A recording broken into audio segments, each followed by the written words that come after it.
Alors voilà, ça c'est vraiment le rôle de l'assurance maladie et puis de l'ARS dans un deuxième temps.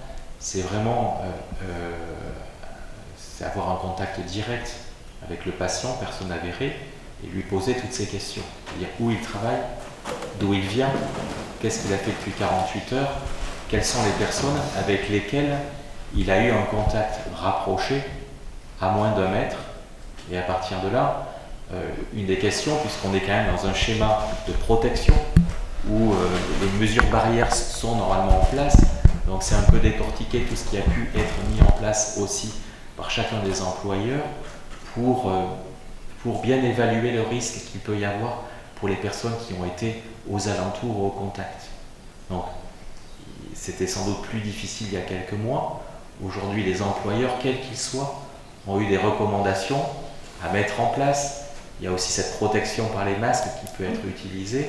Donc tout ça, ce sont des éléments qu'on va étudier au cas par cas.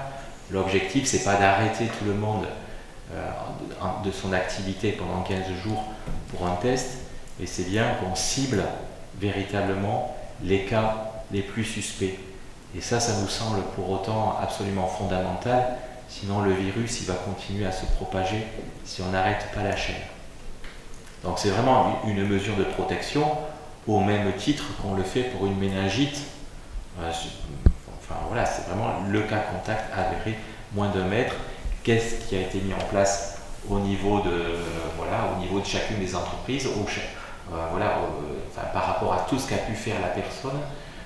Donc c'est bien, ça repose bien sur la confiance avec le patient pour essayer donc de reconstituer ce qui peut l'être et de façon à protéger l'ensemble de la communauté, au sens large, que ce soit la famille, que ce soit une entreprise, que ce soit l'école.